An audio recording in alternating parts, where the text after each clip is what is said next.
Olá, sejam bem-vindos ao canal Estudos da Doutrina Espírita, aqui no blog pessoal do Facebook e também no YouTube. Você pode acessar e assistir desde os primeiros vídeos desse curso online gratuito para você, de O Livro dos Espíritos. Nós já estamos na segunda parte da intervenção dos espíritos no mundo corpóreo. E hoje vamos estudar a intervenção dos espíritos nos fenômenos da natureza. Acompanhe comigo. É a pergunta 536. Allan Kardec fez a pergunta: são devidos as causas fortuitas ou, ao contrário, têm todos um fim providencial os grandes fenômenos da natureza, os que se consideram como perturbação dos elementos? Então, existe uma causa sem fim, sem objetivo, ou existe um propósito dentro desses grandes fenômenos e que acabam gerando uma perturbação dos elementos? E os espíritos respondem: tudo tem uma razão de ser e nada acontece sem a permissão de Deus. Aqui a resposta é muito profunda, muito oportuna para a reflexão de todos nós. Existe um controle absoluto proveniente do Pai Celestial, do Criador. Nada acontece sem que haja ciência de Deus, conhecimento de causa. Então, quando alguém pensa no mal, Deus já sabe. As consequências que enxergamos está dentro das condições naturais da justiça divina, das leis de causa e efeito. E os fenômenos da natureza não estão à parte, como julgam alguns, ocorrerem de forma fortuita. Mas para tudo que ocorre na Terra, há uma razão de ser e uma permissão de Deus. Kardec amplia o raciocínio na subpergunta A. Objetivam sempre o homem esses fenômenos? Ou seja, esses fenômenos acontecem para provocar alguma mudança no pensamento, na conduta, nas escolhas do homem? Às vezes tem, como imediata razão de ser o homem. Na maioria dos casos, entretanto, tem por único motivo o restabelecimento do equilíbrio e da harmonia das forças físicas da natureza. Então, as ciências já provaram isso. A química já provou isso. Há um princípio de restabelecimento natural dos componentes da natureza que interagem entre si em transformação constante.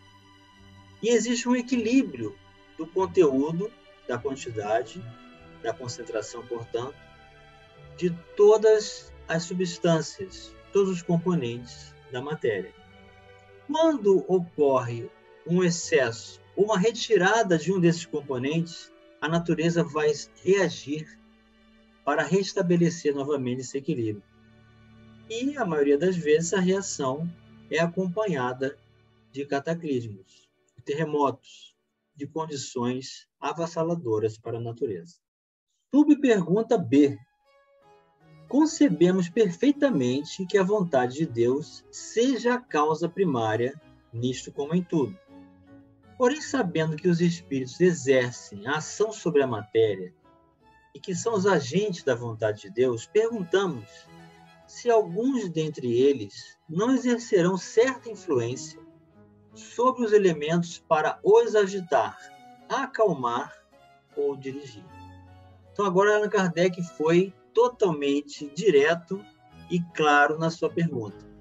Ele sabe do comando absoluto do Criador sobre tudo que ocorre na natureza, sabe que os espíritos interferem na matéria, mas agora quer saber se eles também podem estabelecer alteração quanto à agitação, calmaria ou direção de recursos para a modificação das condições climáticas ou naturais.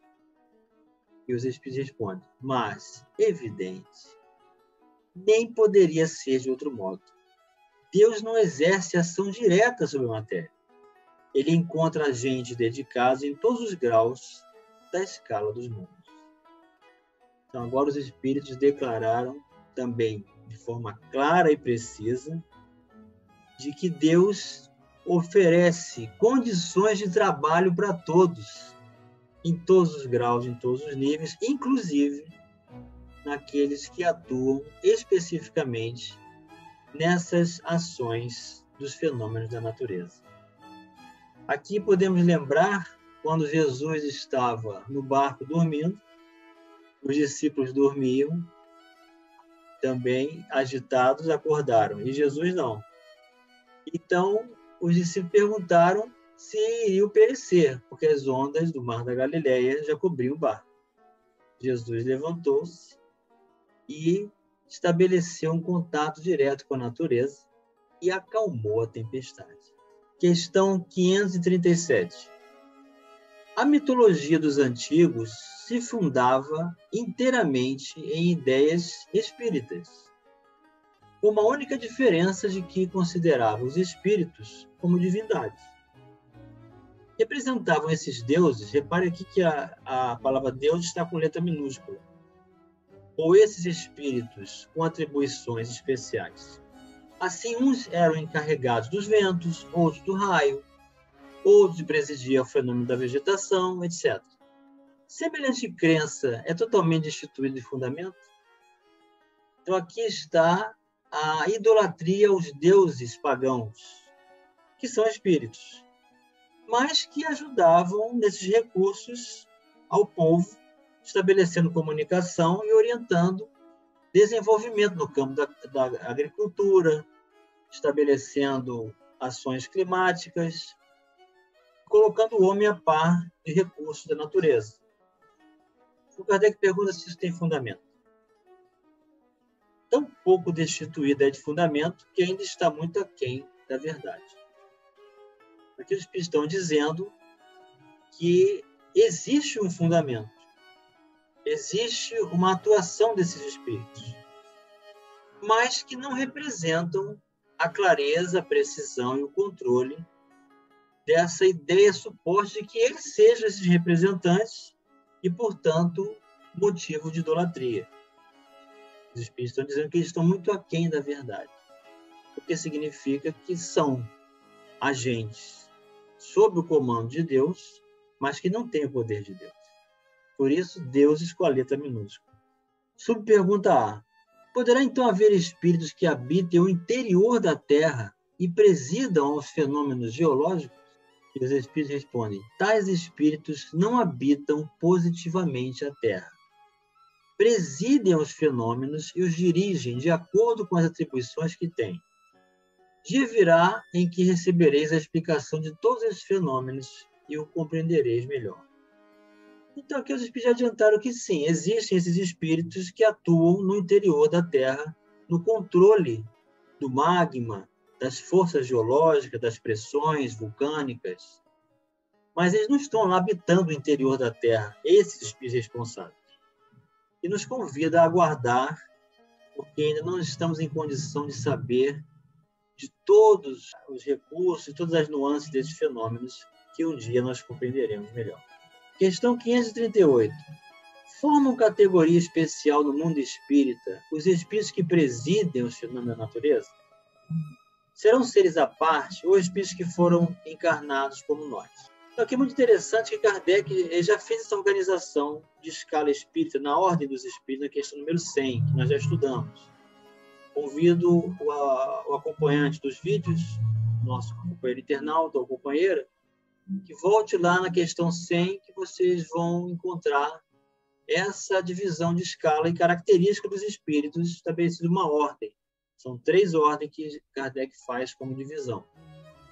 Então, se existem esses espíritos que atuam na natureza, eles estão dentro de alguma dessas classificações feitas por Kardec ou eles estão considerados à parte? Como Kardec pergunta, serão seres à parte ou espíritos que foram encarnados como nós? E os espíritos respondem que foram ou que serão. Ou seja, nós encarnados, ao desencarnarmos, teremos atribuições no mundo espiritual, trabalharemos. Poderemos nos especializar em recursos, inclusive com esses espíritos que atuam sobre a natureza, nas colônias espirituais, nas universidades, nas cidades inteiras que os espíritos relatam nas psicografias dos grandes médiuns, que também convidamos a todos a estudarem. Então, não são seres à parte, não são seres especiais. Somos nós mesmos, espíritos, criaturas que existem pela vontade de Deus. Desenvolveremos possibilidades de sermos úteis também no mundo espiritual. Subpergunta A. Pertencem esses espíritos às ordens superiores ou às inferiores da hierarquia espírita? Isso é conforme seja mais ou menos material, mais ou menos inteligente o papel que desempenham. Uns mandam, outros executam. Os que executam coisas materiais são sempre de ordem inferior, assim entre os espíritos como entre os homens. Então a sociedade permanece ativa em diversos níveis, com aqueles que vão coordenar, aqueles que vão servir de forma mais atuante, sem coordenar ou planejar, mas servindo, e aqueles mais avançados na intelectualidade ou na moral, que vão estabelecer o concurso das coordenações dos planejamentos, como ocorre na Terra. 539. A produção de certos fenômenos das tempestades, por exemplo, é obra de um só espírito, ou muitos se reúnem, formando grandes massas para produzi-los? Reúne-se em massas inumeráveis. Então, os espíritos podem modificar o clima, podem trazer recursos da chuva e da tempestade para fazer uma limpeza psíquica no mundo espiritual, na psicosfera de determinado ambiente, dependendo do objetivo do que vai ser feito naquele ambiente. 540. Os espíritos que exercem ação nos fenômenos da natureza operam com conhecimento de causa, usando o livre-arbítrio, ou por efeito do instintivo ou irrefletido impulso? Uns sim, outros não. Estabeleçamos uma comparação. Considera essas miríades de animais que pouco a pouco fazem emergir do mar ilhas e arquipélagos. Os crustáceos, os seres aquáticos que vão estabelecer os corais, vão formar ilhas e até arquipélagos. Julgas que não há aí um fim providencial e que essa transformação da superfície do globo não seja necessária à harmonia geral? Entretanto, são animais de ínfima ordem que executam essas obras, provendo as suas necessidades, e sem suspeitarem de que são instrumentos de Deus. Então, essa comparação é muito interessante, porque esses seres não têm livre-arbítrio, não têm inteligência desenvolvida, mas servem à causa da criação, como co-criadores. Pois bem, do mesmo modo, os espíritos mais atrasados oferecem utilidade ao conjunto, enquanto se ensaiam para a vida, antes que tenham plena consciência de seus atos e estejam no gozo pleno do livre-arbítrio, atuam em certos fenômenos, de que inconscientemente se constituem os agentes. Primeiramente, executam.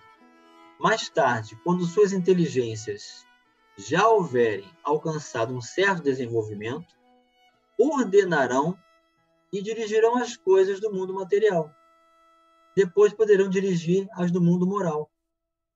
É assim que tudo serve, que tudo se encadeia na natureza, desde o átomo primitivo até o arcano, que também começou por ser átomo. Admirável lei de harmonia que o vosso acanhado espírito ainda não pode apreender em seu conjunto. Então, aqui nós temos uma abordagem poética dos espíritos, mostrando o engendramento extraordinário da oportunidade de progresso, desde o princípio do elemento mais simples que se conheça, do átomo, até o desenvolvimento do ser que desenvolveu a pureza espiritual, alcançou a perfeição relativa na condição do anjo ou do arcanjo, o espírito puro. Então, é toda uma sequência de recursos de progresso material, onde o espírito, unindo-se à matéria, progride e estabelece concurso de trabalho na criação. Então, o trabalho é lei, nos convida ao progresso, em benefício da aquisição de toda a herança que Deus tem para nos dar a cada um de seus filhos. Grande abraço e até o próximo vídeo.